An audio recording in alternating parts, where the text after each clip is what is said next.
Nigerian, welcome to Daybreak, Ibrahim. Yes, of course, it's another Friday, signaling the end of the work week. Quite a number of activities have happened, within this week. But then again, what were your plans? Were you able to achieve them? What's the plan for next week, and how you intend to achieve them? It's a time activities within the week, how you could capitalize on them and do better next week. That's it for Tit for Tat this morning. Let's now start with the headlines. Lassa fever, 20 deaths recorded in 7 days. This is according to the Nigerian Center for Disease Control. And on security, Borno CJTF chair vows total clearance of Boko Haram remnants. And on security, cultists engage NDLEA officials in gun battle, free arrested suspects. To the details now, Nigeria Center for Disease Control and Prevention says it has registered new cases of Lassa fever and 20 deaths across 16 states in 1 week. According to the NCDC, the period spans from February 26th to March 3rd. The NCDC, via its official website, said that for week 9 of 2024, there was an increase in the confirmed cases from 96 in week 8. Lassa fever is an acute viral hemorrhagic illness that is transmitted to humans through contact with food or household items contaminated by infected rodents or contaminated persons. Its symptoms include fever, headache, sore throat, general body weakness, cough, nausea, vomiting, diarrhea, muscle pains, chest pain, and in severe cases, unexplainable bleeding from the ears, eyes, nose, mouth, and other body openings. The agency said that in spite of the efforts, the country continued to face new cases and fatalities, underscoring the persistent threat posed by Lassa fever. It disclosed that the country registered 109 cases in 1 week. It also noted that the number of suspected cases increased compared to that reported from the same period in 2023, adding that 8 new healthcare workers were affected in the reporting week 9. The agency said that the states affected were Ondo, Bauchi, Edo, Benue, Ebonyi, Kogi, Kaduna, Taraba, Enugu, Delta, Jigawa, Adamawa, Anambra, Rivers, Ogun, and Oyo State. The situation report noted that 62% of all the confirmed cases were reported from Ondo, Edo, and Bauchi, while 38% were from 24 states with confirmed cases. And still on the news highlight, the Borno chairman of the Civilian Joint Task Force, Balawan Jafar, says their main priority is to ensure total clearance of the remnants of Boko Haram and other insurgents in the state. Jafar told journalists in Maiduguri on Thursday that the group would continue to play its role of supporting security forces to end insurgency and restore peace to the state. The CJTF is a volunteer security group consisting of youth with knowledge of local terrain who are aiding military operations against Boko Haram and ISWAP terrorists. The CJTF chairman said they have been getting tremendous support from Governor Babagana Zulum, which has spurred them to dedicate themselves to the service of the state. He pointed out that the governor had released 255 million naira to the CJTF and bags of rice for each member and hunter. Jafar recalled that Zulum had in various interventions provided members of the CJTF with houses, scholarships, business grants and skill training, particularly families and orphans of CJTF members. And finally, on the news highlights, some youth suspected to be cultists attacked the Bayelsa State headquarters of the National Drug Law Enforcement Agency, the NDLEA, on Thursday and freed an arrested suspect. Daily Trust reports that the NDLEA officials had on Wednesday cracked down on a female drug dealer at Yenizwe Epie community in Yenogwa local government area, and in the process of trying to effect her arrest, officials of the agencies were attacked. However, the NDLEA operatives were able to arrest a suspect identified as Abraham Adiring, but after the violence on Thursday, Adiring was set free while the corpse of a youth identified as Moses Akada was discovered at the agency's office.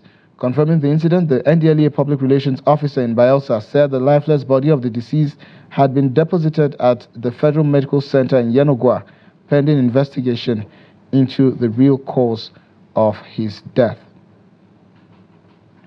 And to news packages now, the Kaduna State Governor, Senator Ubasani, has called upon traditional rulers in the state to take a more active role in addressing the security challenges by promptly providing information to security agencies. The governor made this plea during a meeting with stakeholders from 7 local government areas primarily affected by insecurity. Trust TV's Bello Musa has more.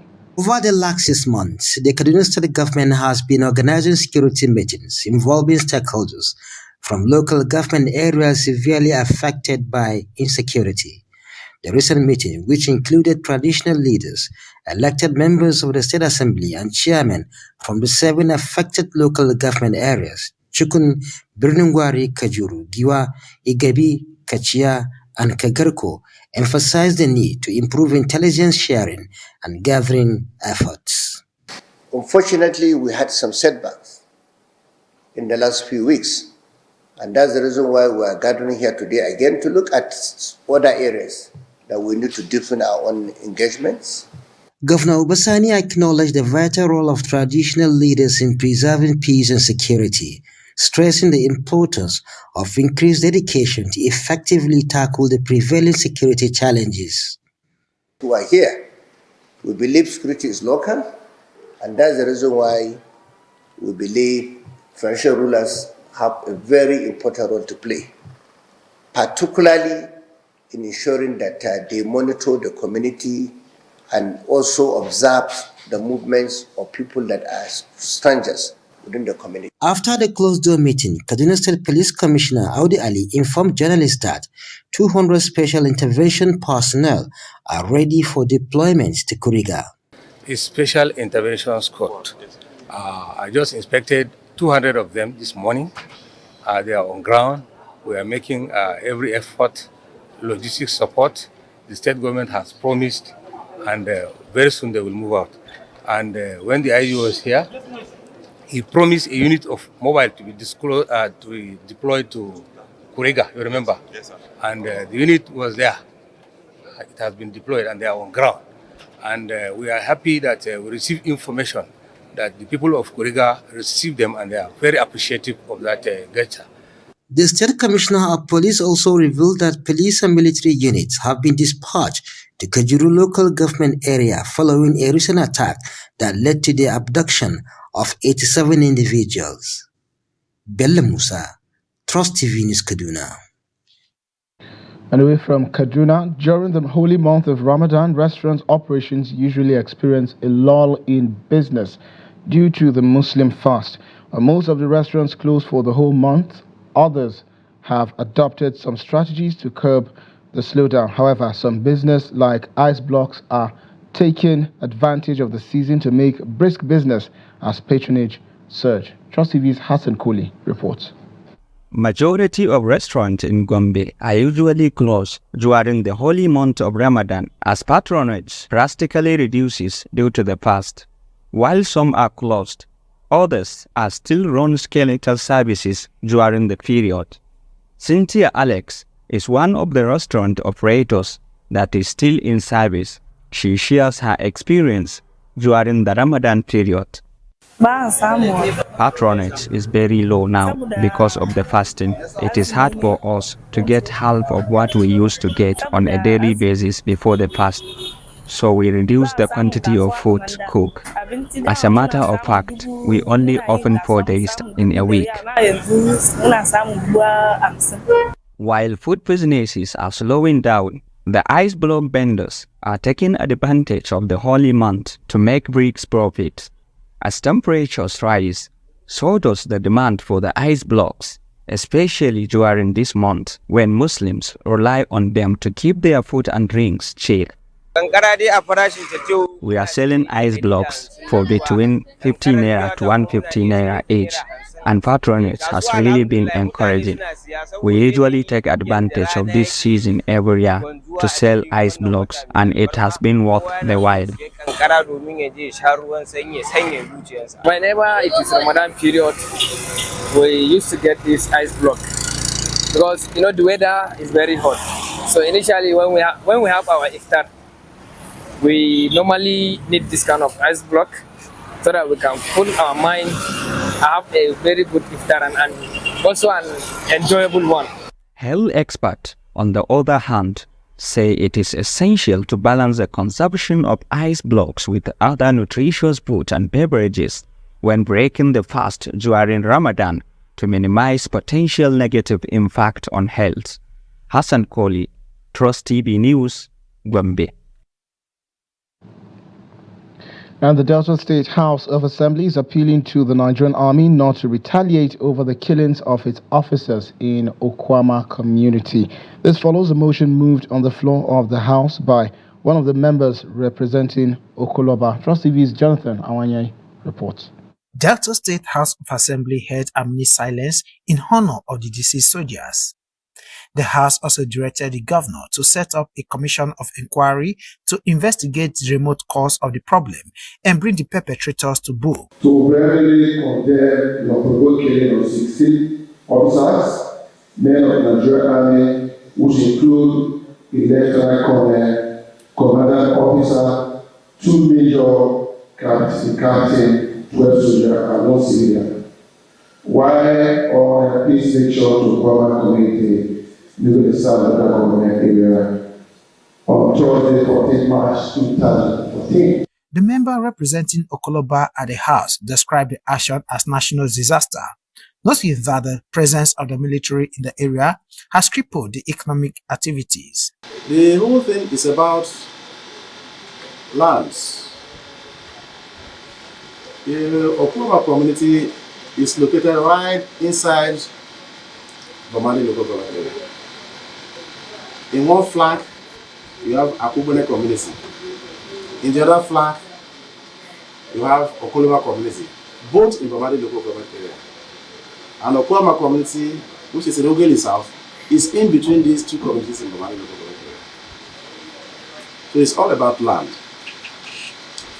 I'm told some people are accusing the state government for not doing enough, but that is not true. We need efforts to ensure that there is peace. Office of the Special Advisor on Peace Building and Conflict Resolution, Chief Uzo, Robin Uzo, invited these communities and representatives of all other security agencies were there. There was a communique and a peace undertaking was signed by both community leaders. They appeal to the government at all levels to resolve the issue and bring back peace to both communities. Jonathan Awanya, Trust TV News, Asaba. And displaced residents of Burdugo, Yarugoji and neighboring communities in Kankara local government area of Katsina State who are displaced by ravaging bandits are calling for help to enable them go back to their villages. Thousands of the displaced residents are now taking refuge in Burdugo Senior Secondary School, while hundreds of others, including women and children, are squatting with their relatives in towns perceived to be safe. Trust TV's Abdullahi Yamadi visited the area and filed this report. These women and children convey the tales of horror, saying living here without any security presence is horrific. They also said their loved ones have been killed, their houses burnt to ashes, and they arrived here with little or nothing to take care of themselves, and only depending on support from friends and sympathizers to survive. These IDPs, who said they are lucky to have counted themselves among the survivors, are frequently making references with their loved ones in the hands of bandits. We did not carry anything to the place because we woke up in the night and saw ourselves run into unknown destinations. We arrived here with nothing else to call our own. The bandits have killed our husbands, children. The elderly burnt our houses and adopted many. Right now, we are tired of being here. We honestly want to go home to start a new life.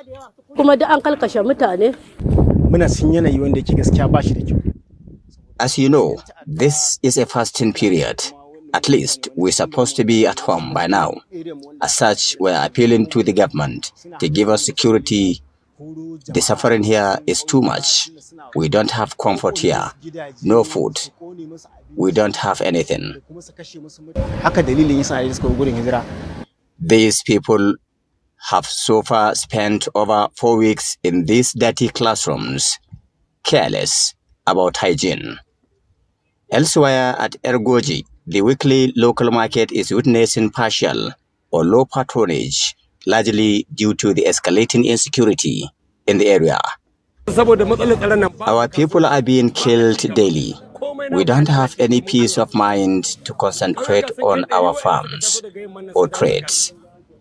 To make our lives better, I think for close to 2 years, I did not work on my farm now for fear of attack or abduction. That was why we protested recently, and it has not yielded any positive results.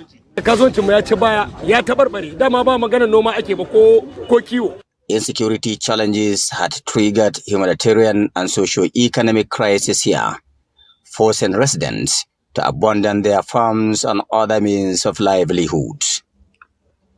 Abdullahi Ismayamadi, Trust Television News, Katsina.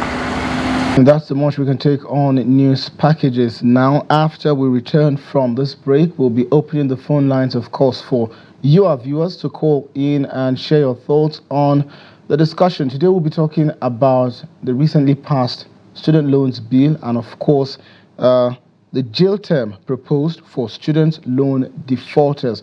We'll be right back after this break, where the phone lines will be open for you to contribute. Stay with us.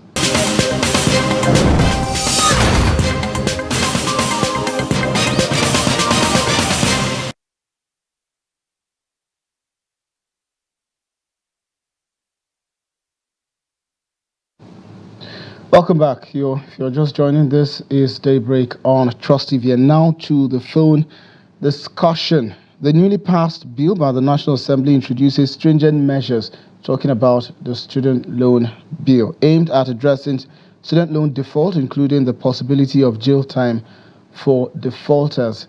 It aims to deter individuals from neglecting their repayment obligations and emphasizes the seriousness with which the government views the issue. Now, this is going to be the discussion this morning, and as well, expectedly, we intend to hear your take on the issue. So please, at this moment, you can simply dial the numbers displayed on your screen to call into the program to share your thoughts and your perspectives. The student loan bill, what are the issues and what are some of the parts of the bill that it's a challenge for you, that's an issue for you? Do you have any reservations about the bill? Should the bill be passed in the first place? Is it an advantage or disadvantage? Especially bearing in mind that jail term has now been proposed for those who default. Of course, yes, the bill stated that those who take up these loans would have a grace period of at least 2 years to, pay back these loans. 2 years, of course, after the compulsory National Youth Service to commence payment of the loans. And also, it considers that those who might not be gainfully employed or might not be employed as at the time might not necessarily, need to start paying until there's proof that they probably have something doing, they've been gainfully employed before they start repayment. So, what's your thoughts? What are your takes? Please call in, dial the number on your screen, and let's know what you think. Just for a bit of clarity, the bill was first, brought on the floor of the National Assembly in May 2016 by the then Speaker of the House of Representatives, now, of course, Chief of Staff to the President, Honorable Femi Gbajabiamila, expectedly to address issues around students accessing funds to pay school fees, among other issues, while trying to access higher education in tertiary institutions. So the bill has been put on the floor of the National Assembly. It was first passed into law by President Bola Tinubu in June 2023. After that, unfortunately, a memorandum was sent to the National Assembly for it to be recalled for amendments, to be made for the bill to serve Nigerians better. However, there's also the issue of the jail term. So please dial the number and let's hear your thoughts, of course. To other issues as well, the student loan bill. There are quite a number of things that's there in the bill, but then again,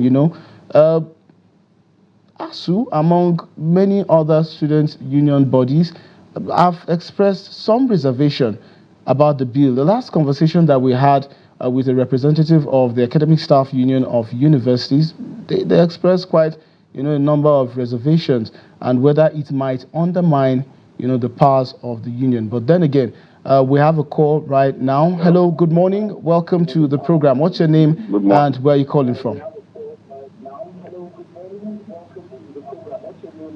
Hello, good morning. Can you hear me? Yes, I can hear you. Good morning. My name is A.Y. Maxwell. Okay, A.Y., go ahead. What's your contribution? What are your thoughts on the proposing of jail term for defaulters of the student loan?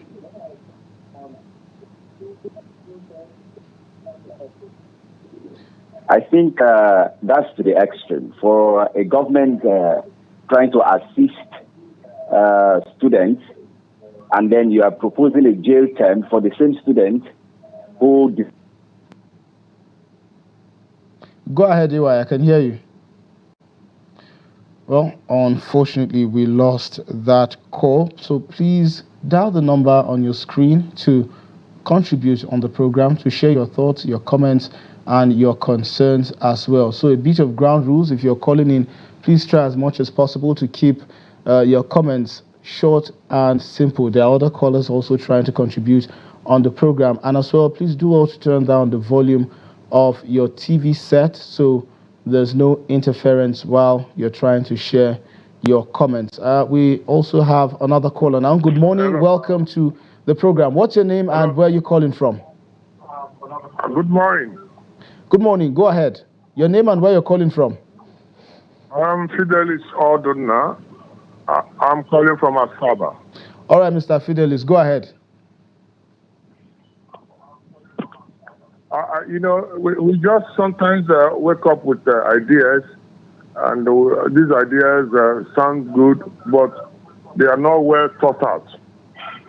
Now, why would the government propose jail term for a student who was giving loan? Now, in our criminal law, when does owing somebody or getting a loan become a crime? It doesn't work out that way. If I'm owing you, it's a civil matter.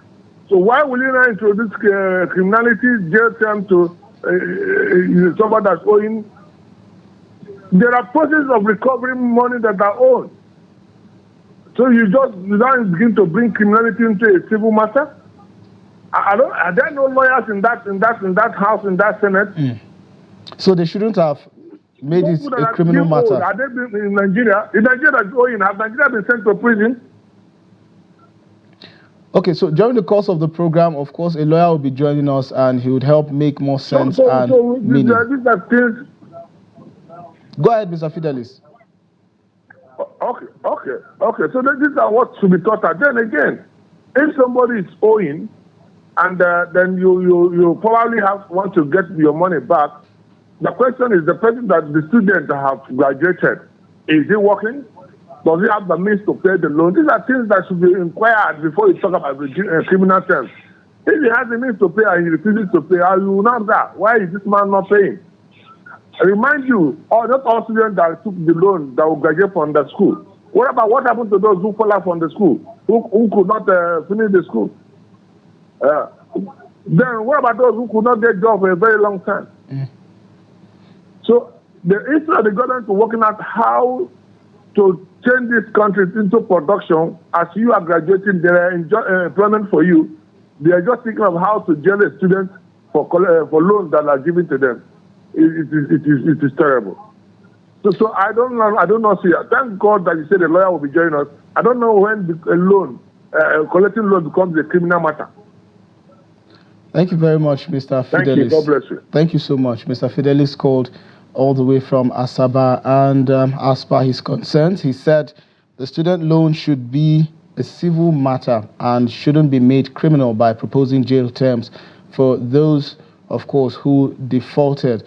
It's also good to note, Mr. Fidelis, that the government is not proposing jail term immediately for those who failed to, repay the loans. The government had included in, the bill that it would give a grace period of at least 2 years, and it would not initiate, recollection of the loan. But then again, we have another caller right now. Good morning and welcome to the program. What's your name and where are you calling from? Yes, I'm calling back. It's A.Y. Maxwell calling back. I think my call dropped the other time. Okay, please go ahead. Yes, we lost you earlier. Yes, I was saying, you see, the thing is, how can a government, I believe the reason for the loan is to see that people who are finding it difficult to get education access education. I believe that is the reason for this loan. Of course. Now, when you are helping someone to get education in the midst of difficulty of trying to get education, and then at the end of it all, the product is that you send the same person to jail.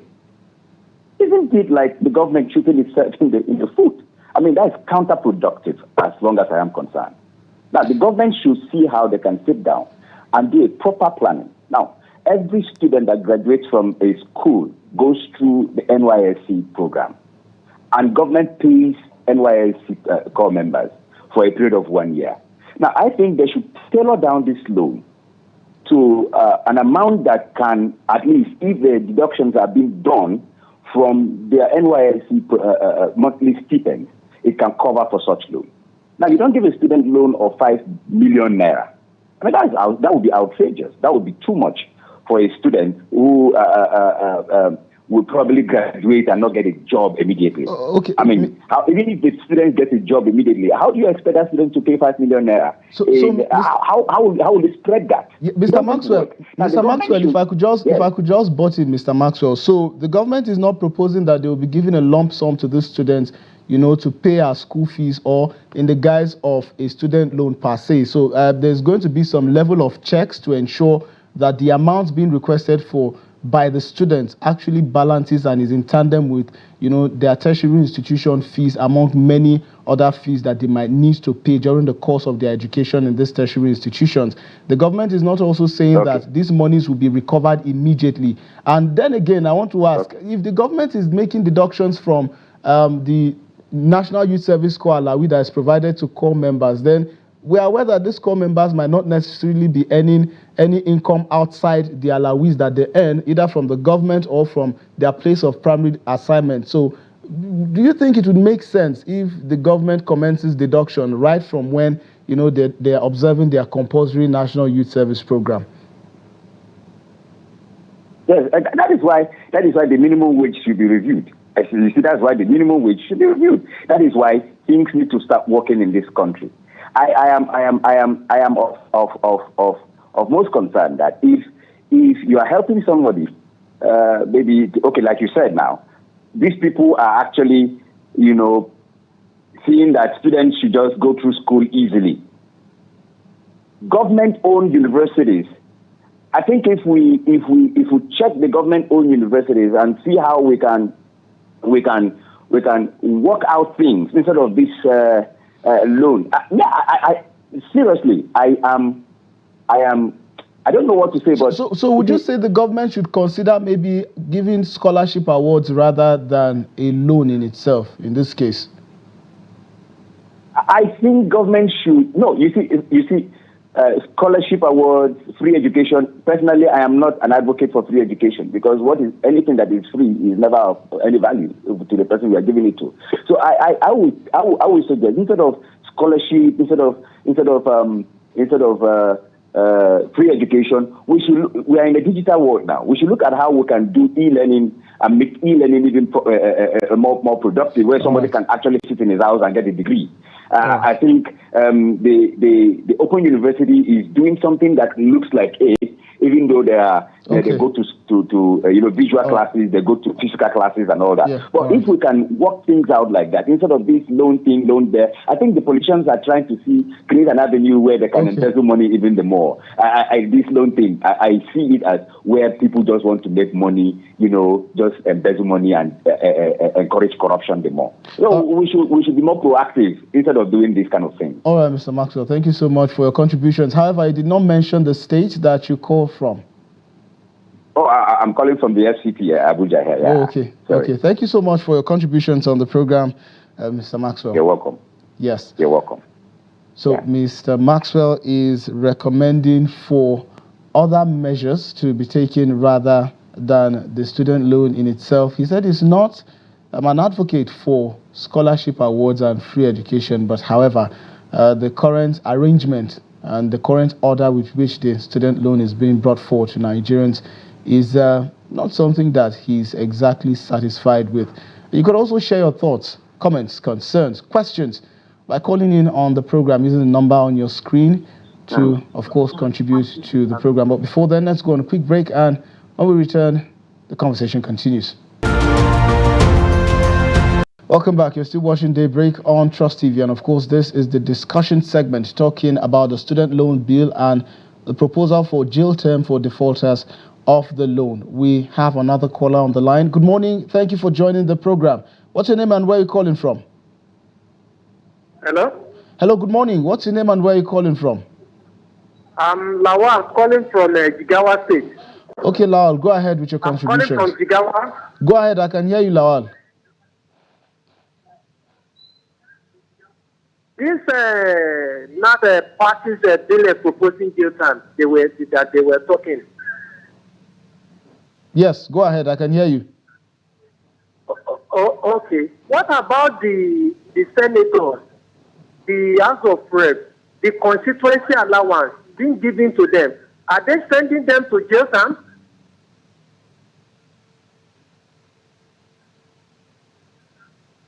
So that is my question. Why would they not give a student a loan and telling them that whoever did not pay, they will be sending them to jail terms? Is that the way forward for Nigeria in this hard time that you are saying? So that is my thing. Me, I don't believe that jail is the best thing for the student that defaults the money.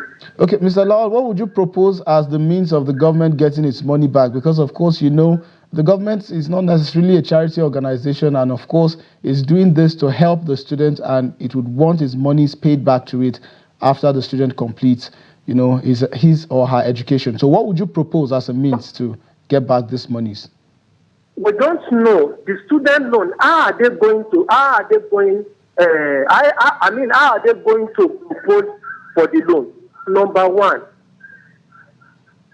is it when they collected the loan or getting the job? Is that the time they will be paying the loan back?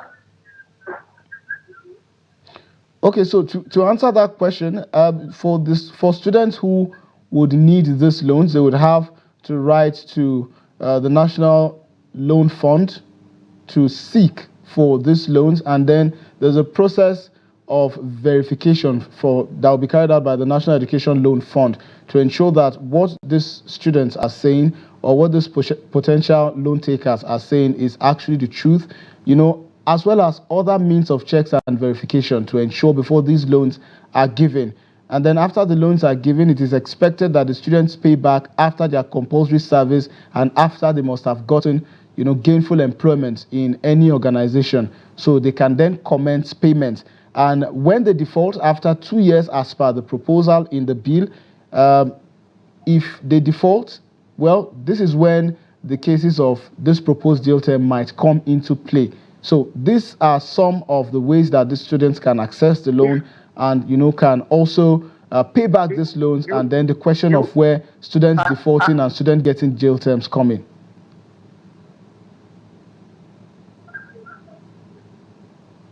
My question,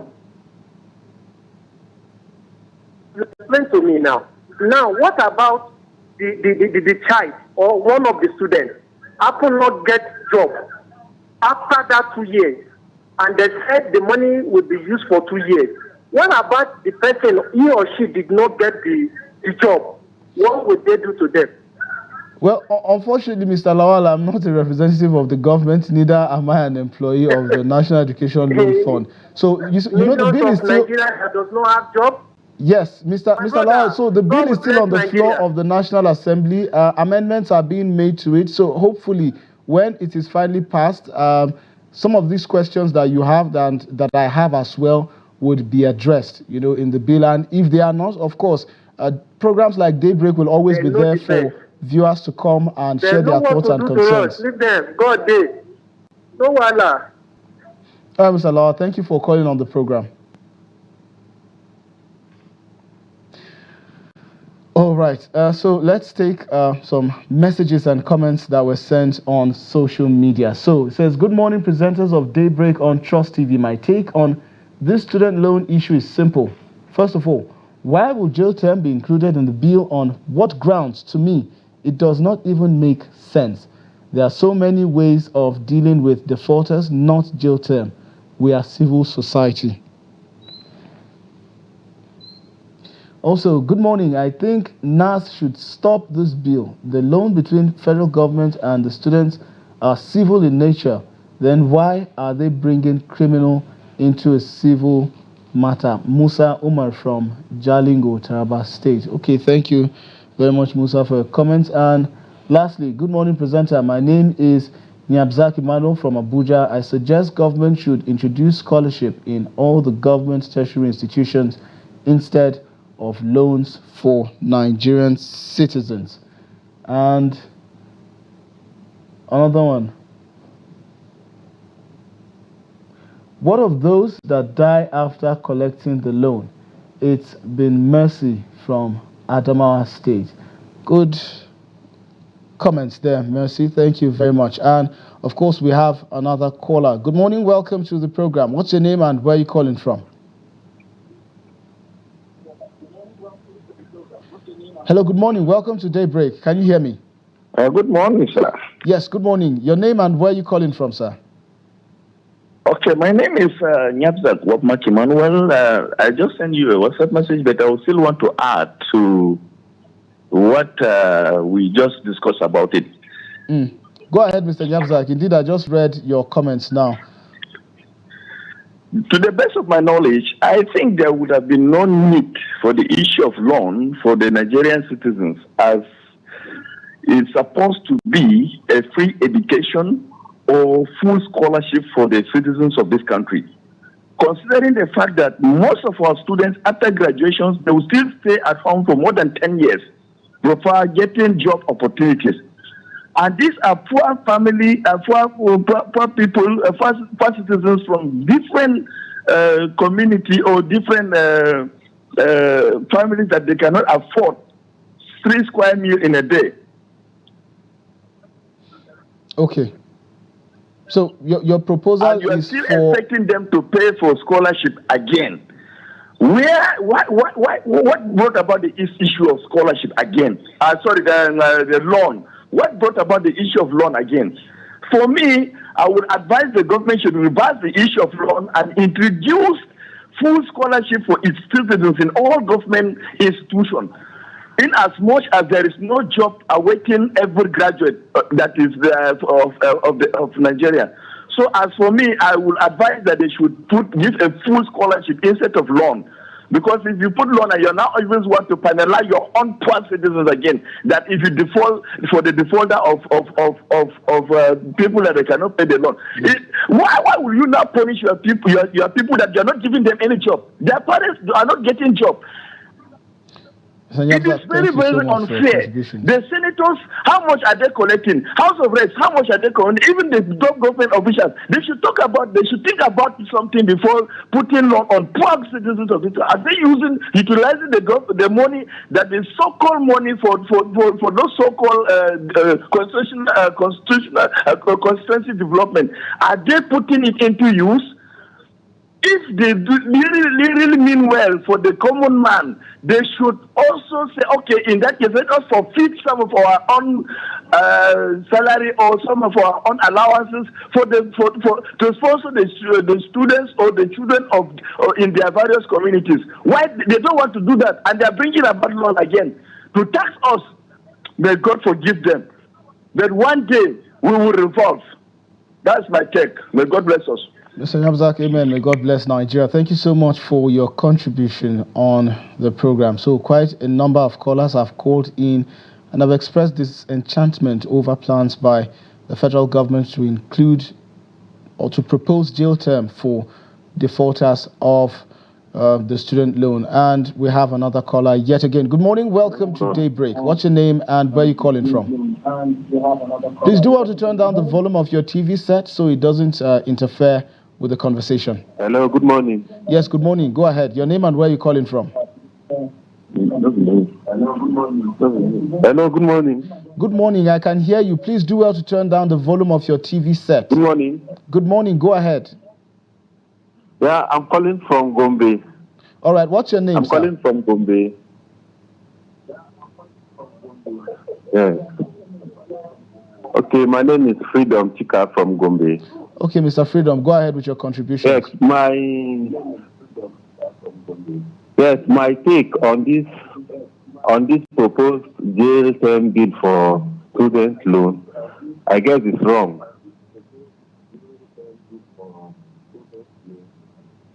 Mr. Fika, go ahead. Yes, because I could remember then in school, one of the lecturers that taught us said most of them went through their education based on scholarship. The government paid them Mr. Freedom, I would need you to turn down the volume of your TV set. If you keep the TV set volume turned up, we would not be able to have this conversation because it continues to interfere.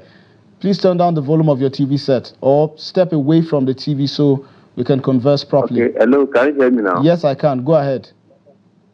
Yes, thank you. I said, then in school, one of the lecturers that took us on programming, he said throughout his days in school, he was on scholarship. They paid them scholarship. They gave them every allowance for them to have a conducive environment of learning. Okay.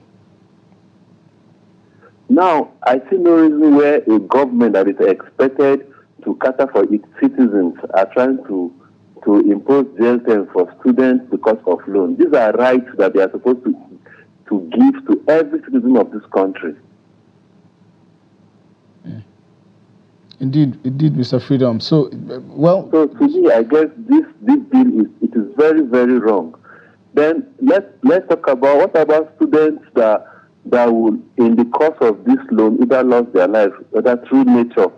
What would be the repayment base? Who will pay for that loan if they default? I believe Nigeria government should have focused on making this nation a productive nation. That is one of the agenda of my proposed presidential candidate, Peter Obi.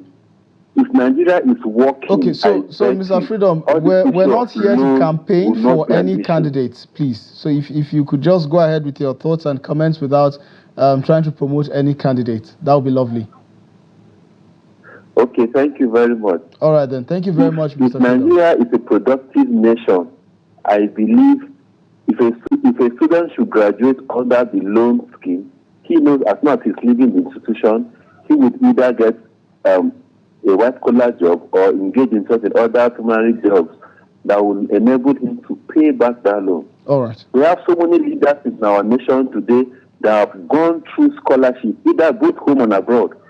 They never paid for anything. Flight tickets from Nigeria down to other nations, and they learned under a conducive environment without paying for a dime. Then why would they say Nigerian students should please pay? If not that there are hardships, which parents will want to train your child under a loan scheme, for crying out loud? Thank you so much. They have to Thank you so much for your contribution. If not, God will judge them. Thank you so much for your contributions, Mr. Freedom. So, Mr. Freedom shares the same sentiment with the many other callers who called in to share their thoughts and comments on the program. But then again, that's the much we can take on the discussion segment of the program. We will be taking a break now, but before then, let's show you Daily Hustle and how Nigerians work every day to make a living. Here's the Daily Hustle. We return at the top of the hour to serve you more on Daybreak.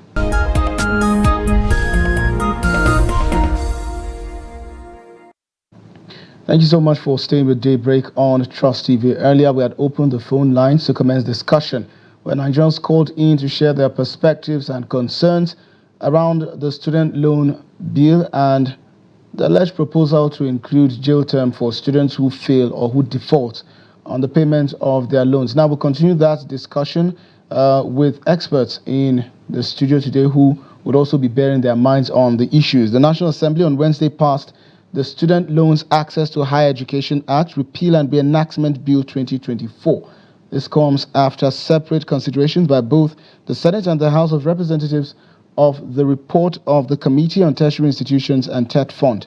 President Bola Tinubu, in a letter written to the Senate last Thursday, sought to repeal of the existing law and submitted a fresh bill to be passed into law.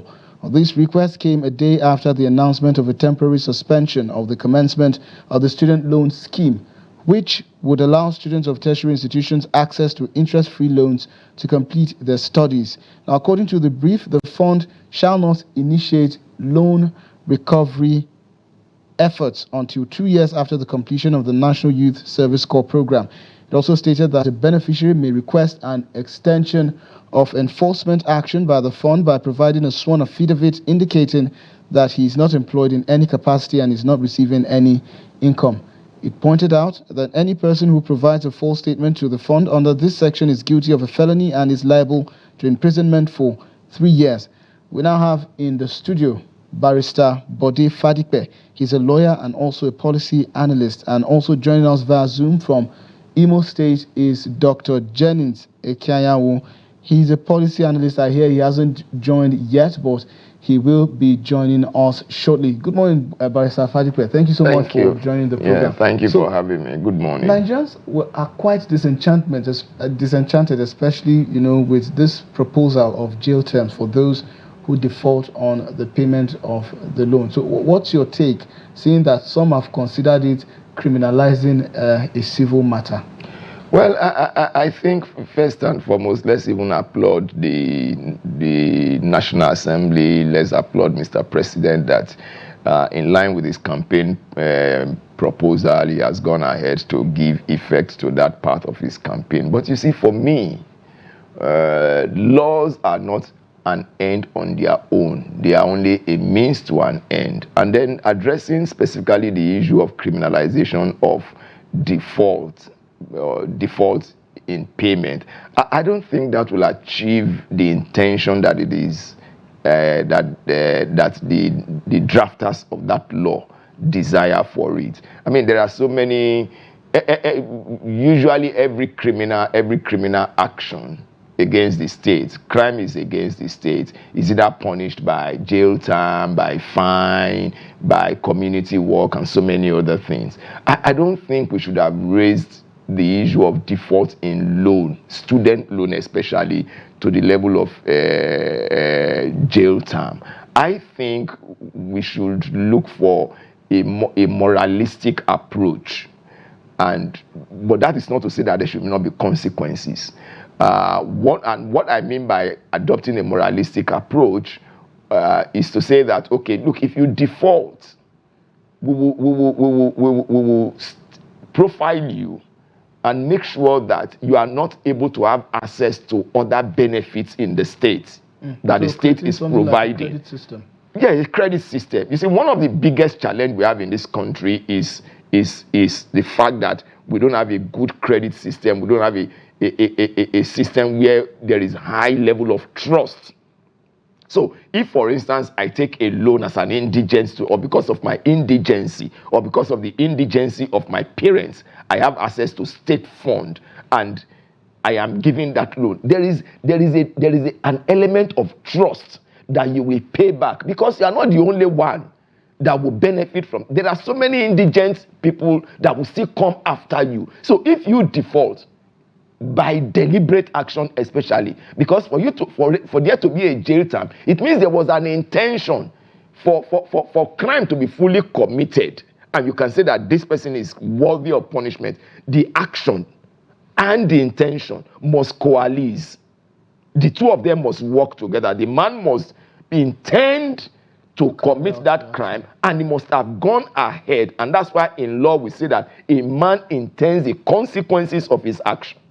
So once you go ahead to do that, it means you have decided in your mind that you want to default, and you need to be punished for it. But what kind of punishment are you going to get for it is the issue. So if we have a system where you default, and we say as a result of your defaulting, you will not have access to health care that is subsidized, you will not have access to maybe some other things with, your credit, maybe mortgage, for instance. You want to buy house from government, others are buying it 10,000 naira, but because you have defaulted, you will have to buy it for 150,000 naira. So if we have a structure that comes from that perspective, I think it will be more effective. But you see, the problem we have here is that we don't have such a systemized, we don't have such system that can, deploy such strategy to make sure that anybody that benefits from the state does not abuse the benefit, because you are not the only one. There are so many people that will be. So the issue of jail time for me will not achieve the purpose. We saw what happened with the trader money and market money. Currently,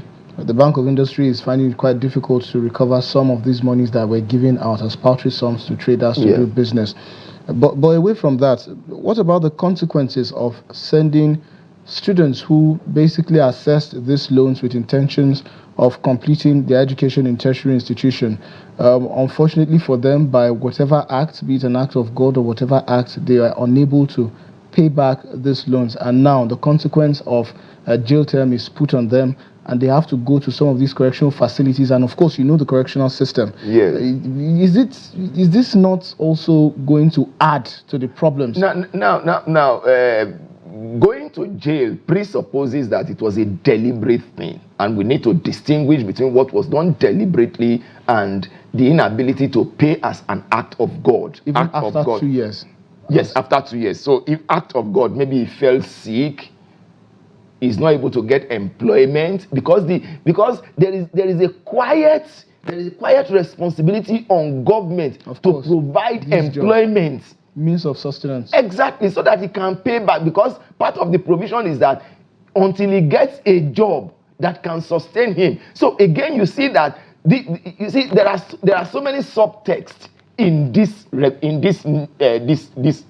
student loan bill, or act. Well, it's still a bill now because Mr. President has not assented to it. There are so many subtexts in it. One of them is that there must be employment opportunities, either from government or from the private sector or from the person himself. So how is he going to get employed? Maybe he's going to get another loan from another source and say, okay, I am starting something on my own to be able to pay back. So you are compounding the situation for the person. So for me, we need to distinguish between the intention not to pay and inability to pay as an act of God. Act of God, maybe he fell sick, maybe he had an accident and he died. And all of those provisions have been made there, because with criminal procedure, once the suspect or the accused person that is going through trial dies, the procedure abates immediately. It's only in civil procedure that it can continue and be transferred maybe to another party. But with criminal issue, is purely personal to the accused person. Nobody should be punished for the crime of another. So if he's going through that criminal procedure and he dies, that procedure abates immediately. So the same thing will apply in this situation now. All right, so for the sake of our viewers, the president first passed the student loan bill into law in June 2023 before it was repealed. The amendment sought by the act by President Bola Tinubu, according to an explanatory memorandum, included removal of the family income threshold as a condition for applying for the student loan. So as you knew, initially there was a family income threshold where For you to qualify, your family has to earn within a certain amount of money per year before you're qualified to access the loan. So the president called for that caveat to be removed. It also removed the guarantor requirements so that students can apply and receive loans subject to application and identity verification guidelines as provided by the fund. Now, besides, student applications can no longer be disqualified based on their parents' loan history. So this is another caveat that was removed from the provisions of this bill. So your parents' loan history will no longer affect your eligibility to apply for the loan if it is passed into law again by the president. It established a justice and fairness provision mandating the board to ensure a minimum national spread of loans approved and disbursed in each financial year. Now, on repayment of loans, the bill indicated that the repayment shall begin as soon as the beneficiary becomes employed in any capacity. Now, according to the brief, also, the fund shall not initiate loan recovery efforts until 2 years after the completion of the National Youth Service Corps program. It also stated that a beneficiary may request an extension of enforcement action by the fund by providing a sworn affidavit indicating that he is not employed in any capacity and is not receiving any income. So these are some of the provision, and of course as contained in the memoranda that was sent to the National Assembly for the bill to be repealed and also reenacted. So Barrister Fajipe, with these new provisions added and removed, it's seeming like the repayment process is going to be slow. Inevitably so. I mean, that's the bitter truth. This is not money that government should expect will come back almost immediately. This fund is going to move at the pace of a tortoise. It's going to be extremely slow, and it's almost like a dash. But because government intends it as a going concern, and because that is what it ought to be, it's very important that that fund is replenished. And how is that fund going to be replenished if people don't pay back? So it's very important for people to pay back. But not just that payback methodology alone. Even the managers of the fund must look for how to invest the fund and make profit so that there can be money for it at all times. Because the student population will continue to increase. Don't forget the fact that already we have a backlog. I was looking at the newspaper this morning, and I was seeing 3 states that I call the sky states that are on top of. So what are the sky states? Sokoto, Kebbi, Yobe. They are on top of the category of states with highest number of out-of-school children. And the statistics is between 20 and 30 million. If those ones, as a matter of fact, the biggest threat to education in this country is not inability to pay at the higher institution level. So what is? The biggest threat, one, these out-of-school children. See, Article 26 of the United Nations Universal Declaration of Human Rights says education is a fundamental human right. Chapter 2 of our Constitution, Section 18, under Chapter 2 of our Constitution, lists education as one of the things that the state is supposed to provide. Not that alone. Naturally, education should be something that comes to you. Because first and foremost, your parents are the first teachers. When you leave that place and they are supposed to give you traditional education, cultural education, and all of those little things that will sustain you, they seem so inconsequential, but they are supposed to sustain you in life. It is from your parents that you're supposed to first of all learn respect, love for other people. It's not from your teacher in the secular school, in your normal school environment. It's from your parents that you're supposed to learn that. If you don't learn that at that stage, that is why studies have shown that whatever a child is going to be in life, the first 6 years of that child is extremely important to the achievement of his goals in life. And those first 6 years are the years that you spend with your parents, because your school life is not supposed to start until about age 6. So if you miss that period, a lot of things have been lost in that person's life.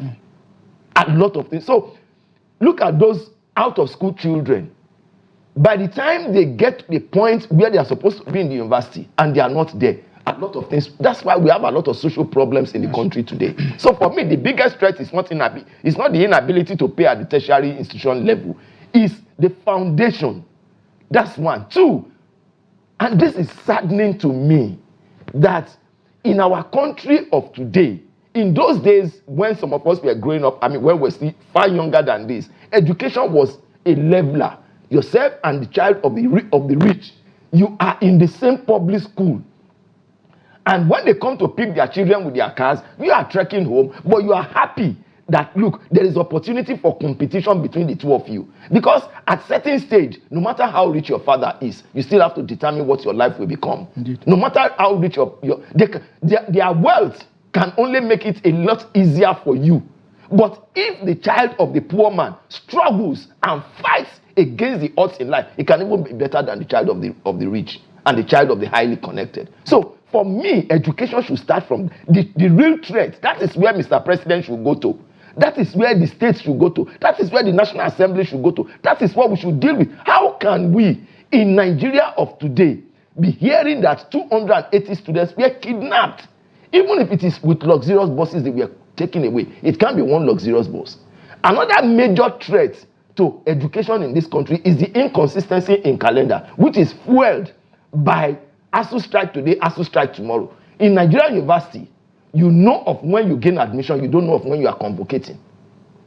Not as a result of the fact that you are dull, you have an empty brain, but because the society has just made it difficult for you. When is Mr. President going to address the issue of ASU and make sure that ASU does not go on strike during its own period, whether for the first time or if he thinks of coming for the second time? Barrister Fadikpe, would you now say perhaps Nigerians may be overreacting on the wrong issues, considering that it's not like a majority of Nigerians might necessarily access these loans because it's not compulsory for these loans to be accessed. So would you say they should focus on other issues, for example, accountability on the side of government and transparency, ensuring that more jobs are provided so that in the first place, these students who collect these loans would even have jobs waiting for them, just like we heard about in the 80s and of course in the 70s and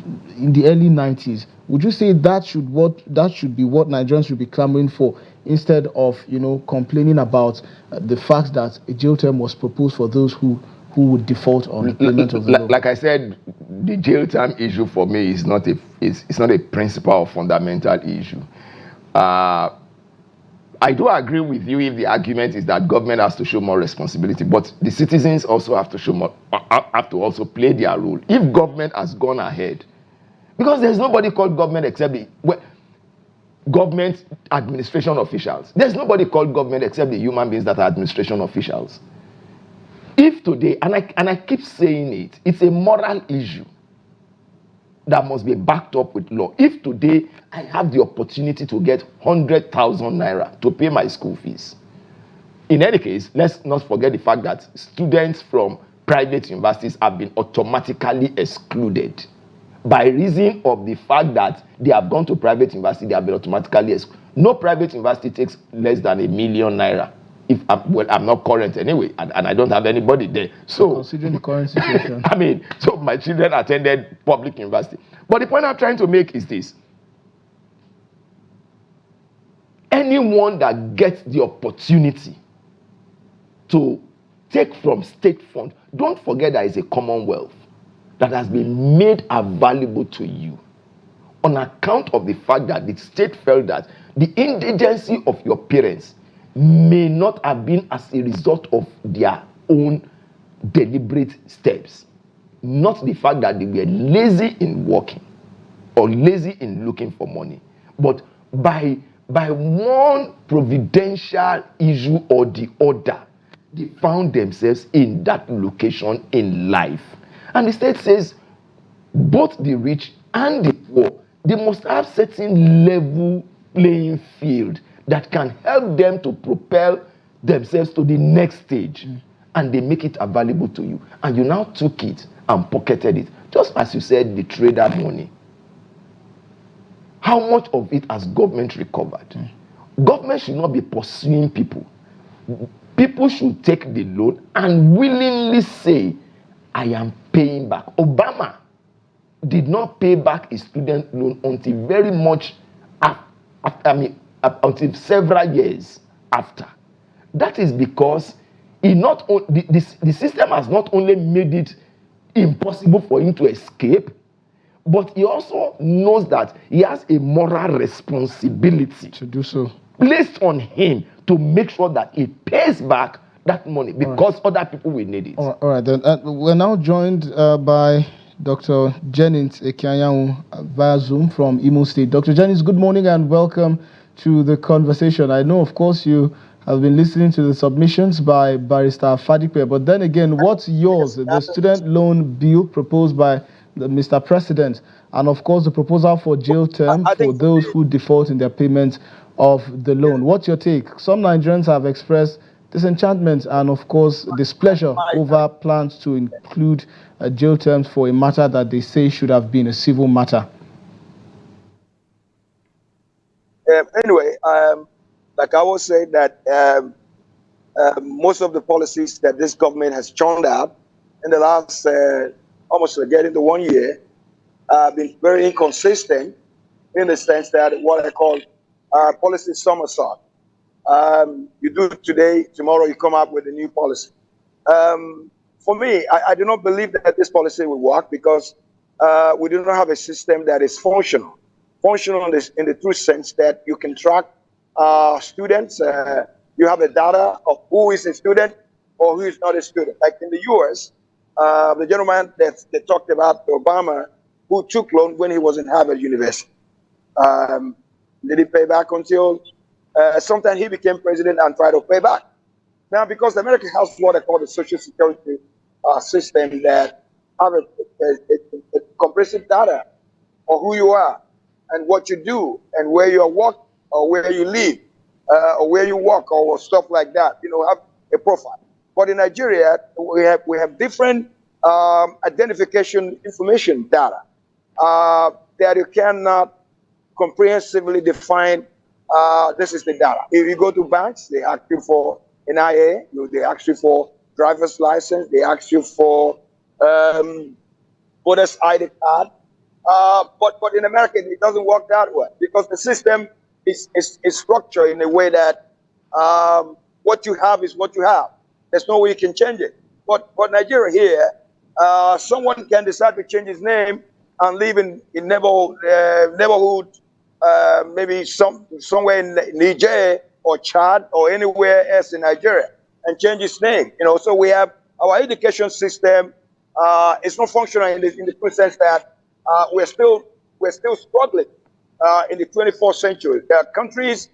I'll give you a classical example. Look at a little country like Botswana, has gone far in terms of educational system.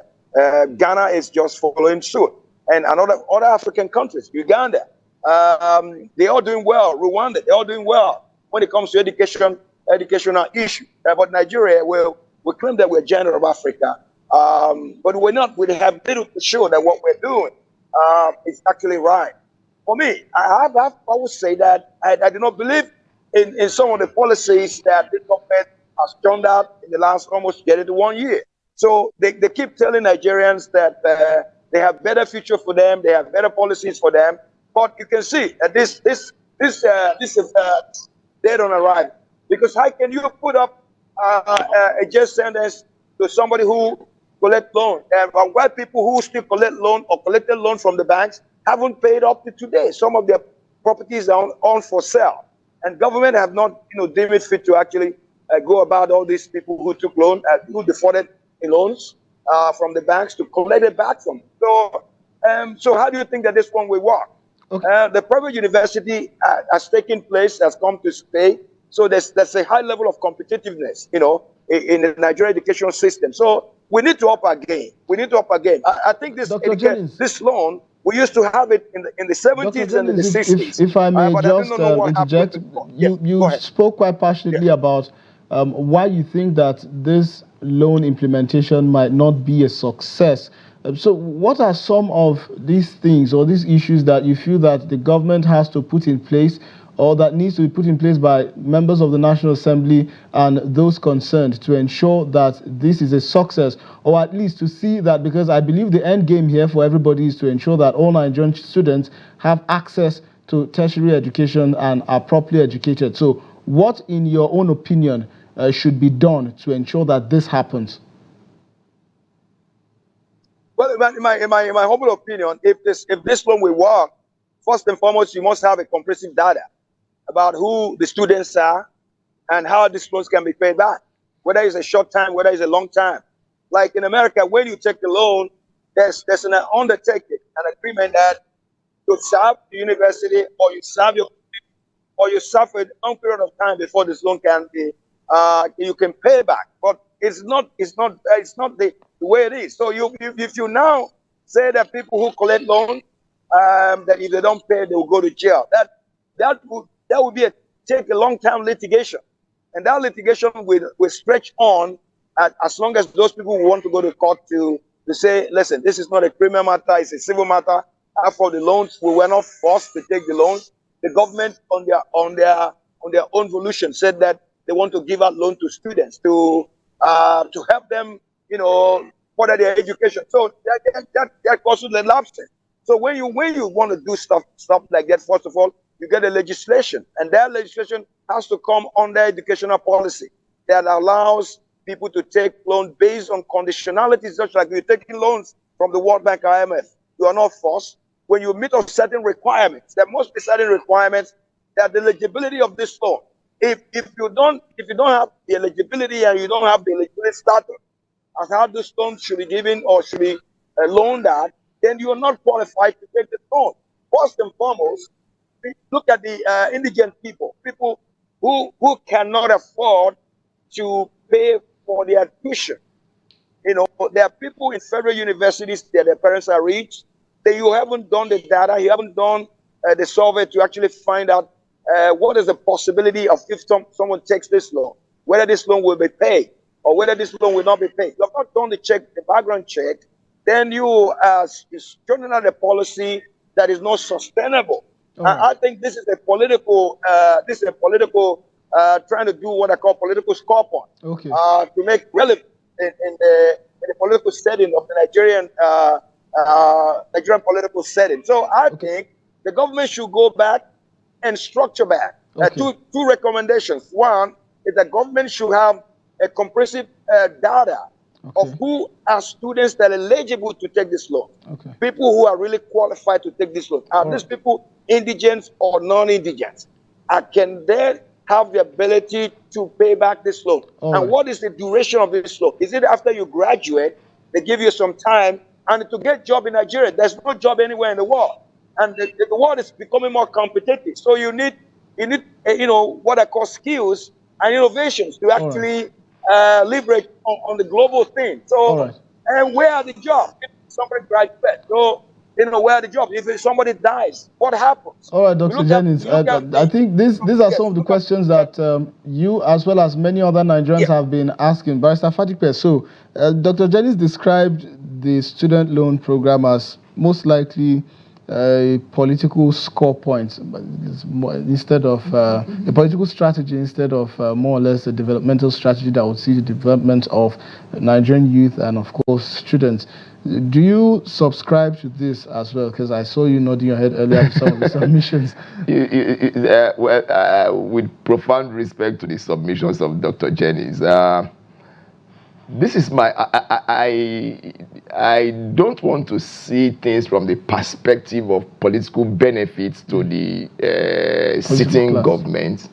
I'd rather want to see it from the perspective of what the students or the beneficiaries will get from it. So I don't care what government benefits. So long as the students benefit. Exactly. So long as, see, I tell my children, and I say this with all sense of humility, that I describe my relationship with education in the ridiculous manner, for want of what to say. I say I am a slave of education. Okay. There are two things. Anyway, let me not bring my personal life here because of time. But you see, education is one thing that is too crucial. So I'm not going to look at it from the government by so doing. In any case, government is supposed to do things that will make this populace to be happy so that they can vote, continue to retain them in power. So if government is benefiting from that side, good for government. But the citizen, the government is there for the purpose of the city. I don't care whether it's for political reasons or not. Are the people benefiting from it? Is it making their life better than what it was? That's the question I need to answer. Thank you very much. Thank you very much, Barrister Bode Fadipe, for that submission, and also to Dr. Jennings Ekianyanwu, who is a policy analyst as well. Thank you so much for your submissions on the discussion around the student loan bill and act, and of course the proposal for jail terms for those who default on the payments. Unfortunately, this is where we have to draw curtains on the discussion. Thank you so much, gentlemen, for your submissions, for your perspectives, and of course for calling out the government for trying to score cheap political points by bringing on the student loan bill. With that, we say we take a quick break here, and when we return, we'll be serving you more on Daybreak. Stay with us.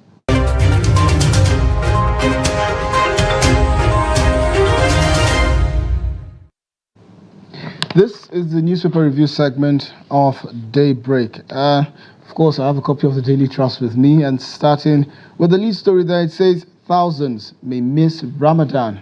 Umrah as Saudi Arabia fails to issue visas. Agents to incur losses after booking hotels. Pilgrims lament. Atop the page, El Rufai's meeting with Ribadu SDP Secretariat visit elicits reactions. That story is on page 10. Also, war on Gaza. U.S. call for immediate ceasefire at the United Nations. That story is on page 30. And also, bandits intercept bus, kidnap 8 passengers in Katsina. Fortunate situation there.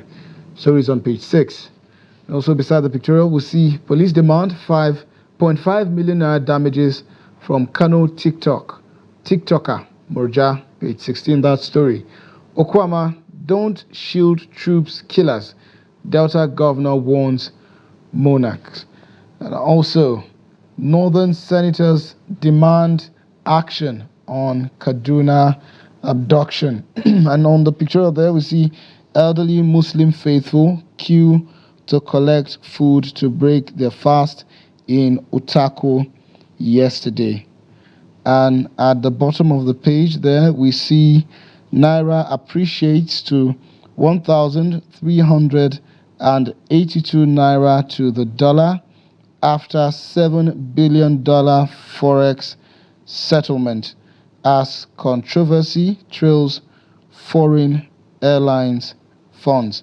These are some of the stories on the Daily Trust. We'll now go to the Nigerian Tribune, where atop the page the story says no respite for poultry farmers as product scarcity, rising costs persist. Page 6, that story. Also, Nasima kicks over CBN's lift of FX access to importation of milk, dairy products, says new policy will discourage local production. Our story is on page 7. Ed Rufai's visit to SDP stirs debate as ex-governor hosts NSA. And for the lead story, Okwama killings, GOC soldiers to remain in the creeks until Delta governor cautions traditional rulers against shielding suspects. You can read more on the lead story on page 2. And just above the lead story there and below the masthead, we see Nigeria to grow forex reserve to $35 billion by end of March. That's according to the CBN. Nigeria not owing foreign airlines $700 million. That's according to NANTA. Also, First Bank of Nigeria Holdings appoint 5 new directors as Otedola takes over. And to some other stories, we see federal government unveils mines marshals to secure mining sites. Also, let court decide who is a terrorist sponsor, according to Sheikh Gumi. That story is on page 25. Meta to introduce monetization features for Nigerian creators on Instagram in June. Also, Amotekun falls armed robbery attempt in Ondo, arrests 1. Also, 20 states fail to submit report on state police. 36 states FCT owe 1.7 trillion naira in budget support. And 1 billion liters of petrol smuggled out to benefit those not paying tax. And that's according to the federal government. Well, these are some of the stories on the front page of the Nigerian Tribune newspaper. And we now move to The Guardian, where the lead story says land grabbers, speculators wreak havoc on citizens' investments. That story is on page 4 and 5. There's, of course, a picture that shows the 1978 Land Use Act is due for review, and it says despite laws like the Lagos Property Protection Law 2016 and Ogun State Prohibition of Forcible Occupation of Landed Properties, armed robbery, kidnapping, cultism, and other anti-violence and related offences law, which has formulated in 2016, land grabbing remains a menace. And also, 2 students nabbed for faking own kidnap in Lagos. Our story is on the Metro page 8. Population of displaced children hits 1.8 million. Fortunate there. That story is on the news page 3. Also, terrorists kill 6, injure many in Katsina. How Nigerian army will fish out killers of 17 soldiers by GOC 6 division. Also, CBN Agric Fund, Nexim pushes recovery as federal government moves to weed out fake farmers. Also, Delta Assembly orders Oberiburi to investigate Okwama killing. Stop interfering. NLC doesn't own Labour Party, Aburi tells Ajero. Stakeholders seek action against Nigeria's $10 billion yearly procurement fund. Our story is on the business page of The Guardian. And of course, these are some of the stories scattered on the front page of The Guardian newspaper. And we now go to Vanguard now. Lead story says, killing of soldiers. Okwama women, children trapped in forests for 6 days. Neighboring communities refuse to accept Okwama residents. Starvation looms in Igbomoloturu in Bayelsa over military siege. Residents can't farm fish. Man abandons wife, escapes with 2 children. Oberibori wants traditional rulers against shielding suspects. Killing of 17 soldiers, attack on Nigeria's sovereignty. That's according to the federal government. And also, governors condemn killing, observe minute silence in honor of slain personnel. Okwama killings could snowball into a bigger conflict, according to General Olariwaju, retired. An independent probe of Delta killings will indict VIPs, says ex-DSS boss Ejiofor. And of course, we move now to the Nation newspaper. Lead story, federal government, governors slowing down work on state police. 20 states get ultimatum to submit report. Also, Labour Party NLC squabble deepens. Abure invasions of Secretariat shameful, while Labour Party chairman should go, according to WAPA. And beside that, we see no backing down until killers of Army 17 are arrested, vows GOC. Don't harbor criminals, Delta governor warns Monarch. And above the masthead, governors give conditions on new minimum wage. Ability to pay is important. Also, APC directs members to withdraw court cases in 7 days. Ibadan mourns Oba Balogun as Makinde Ladoja visit family. Stories on page 5. I won't seek ticket to run for Ondo governor, says Jegede. And on the belt, just below the page, we see BUA gets tax credit, contract on 60 kilometers Benin Lokoja Road. And these are the stories on the front page of the Vanguard newspaper. And to Daily Times, above the masthead, we see NIMET to deepen efforts towards building climate resilient society. Also, 70% of bomb-making materials enter Nigeria under guise. That's according to the Interior Minister. Also, US, Nigeria, others unveil food security strategic country plan. Our story is on page 2. Election.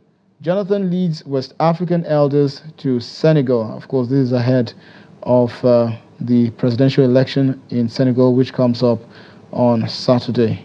Our story is on page 2. Don't shield suspects. Oberewori warns monarchs, says those who committed the evil act must face the full wrath of the law. NEC endorses takeoff of $617 million IDICE program for Nigerians, as Shatima promises to leave legacy of prosperity opportunity for Nigerians. Nigeria poised to lead Africa in digital technology. That's according to the president. And finally, we go to the Punch newspaper. Beside the masthead, we see Delta bloodbath. State warns monarchs against shielding suspects, according to Governor Oberewori. Atop the page, we see NLC wants minimum wage April. Governors warn against bloated demand. Besides that, states owe federal government 1.7 trillion naira budget loans. Also, naira appreciates to 1,382 naira to a dollar. Presidency cautions speculators. And the lead story there reads 16 governors back state police. Submit report to federal government. Federal government awaits 20 state report, says NEC presidency source insists all governors want state police. Incorporate state police into constitutional amendments, governors tell National Assembly.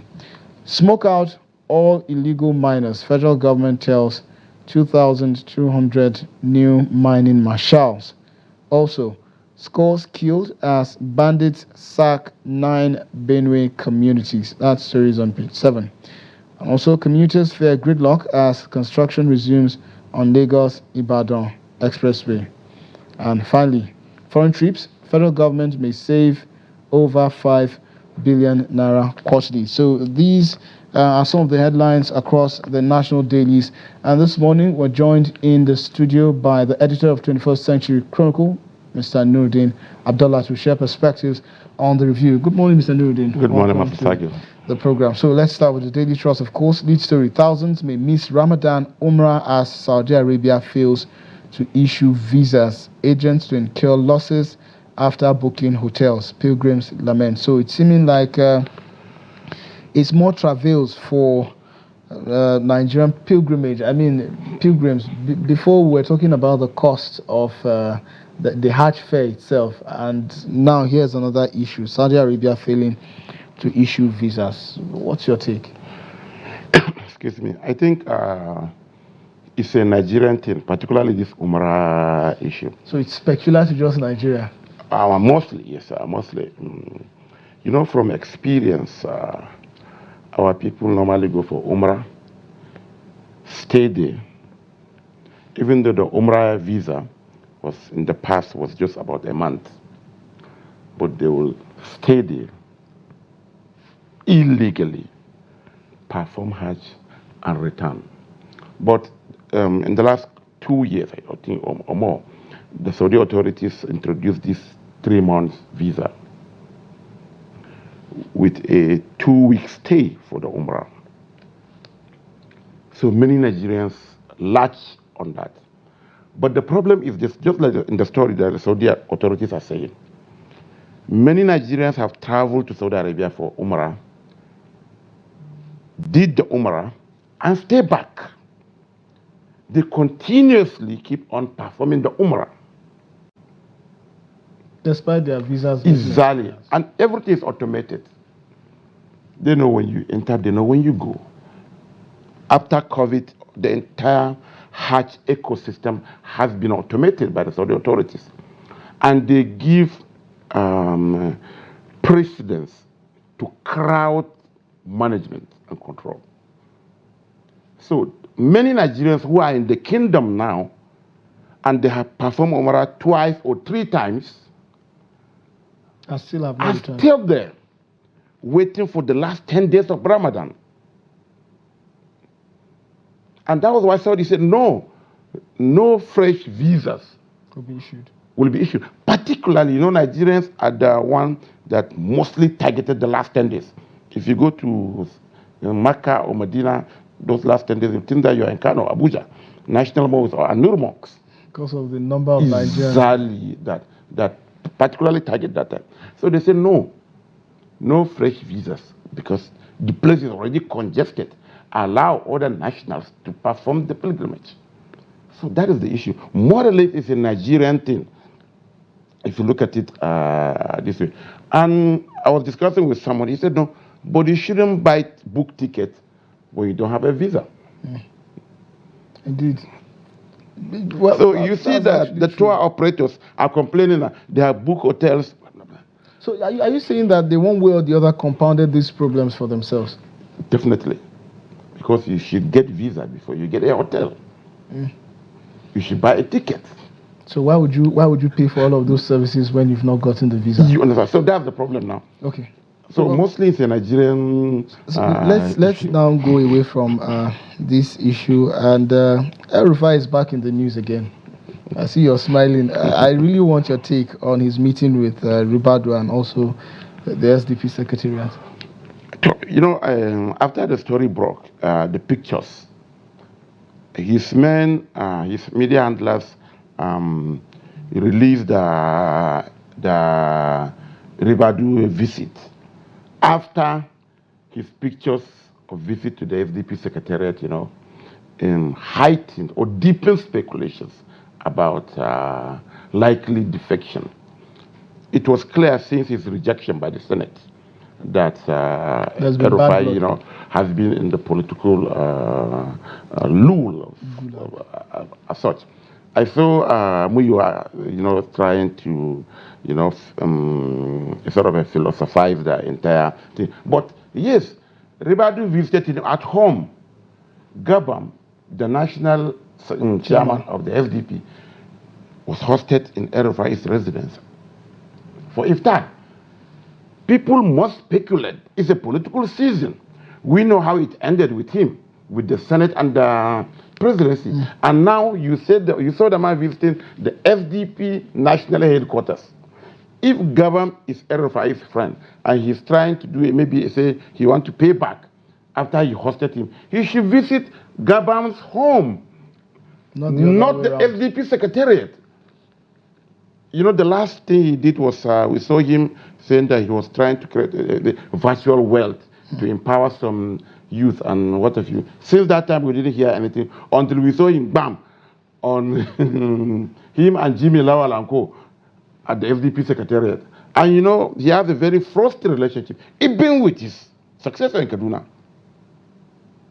Not to talk of the federal government that he worked for, or the Senate that rejected him and what have you. So it's a political, people have to read many. Yes, or did he go to the SDP secretariat for iftar? Maybe he did. I mean, we never can tell. It's a political season, so maybe they decide to share. I saw his handlers trying to say no, Nigeria. Let you know, Nigerians are free to speculate. It's a political season. He hosted Gabam at home. If Gabam wants to host it for iftar, Gabam has a residence in Abuja, not the SDP secretariat. Well, let's see how that pans out in the coming days. We do hope that Madam Nasir El-Rufai would grant an interview to clarify some of these issues as well. But then moving on, 16 governors back state police submit reports to the federal government. Federal government awaits 20 state report, says NEC presidency source insists all governors want state police. Incorporate state police into constitutional amendment, governors tell National Assembly. So it's looking like the state police is becoming more and more a reality. Yes, and unfortunately. Why unfortunately? Thank you very much. If you look at the attitude of some of these governors, some of them are even using the federal police to harass opposition and even journalists. Indeed. I remember one of our colleagues here in Trust, was abducted in the precinct of the National Assembly and taken to Jigawa. We saw what happened with Agba Jalingo as well in Cross River State. And these are federal police that kowtow to the whimsicalities of the state governors. Why, if you give them their own police? Well, we unfortunately have to just pull the plug here because of time, of course. Nuruddin will be back with us next week, Friday, to discuss, of course, more issues and developments in the news. Unfortunately, this is where we wrap up the program. Nuruddin, thank you so much for your perspectives. Hopefully next week, of course, it's Ramadan. I expected some palliatives. Maybe we'll talk about it after. We'll talk about it after the program. But then, viewers, thank you very much. It's been a lovely 2 hours on the program. For me, thank you so much for watching. Stick around for 360 Sports, which joins us at the top of the hour with Emmanuel Fashimi. I'm Sagir Ibrahim. Enjoy your weekend.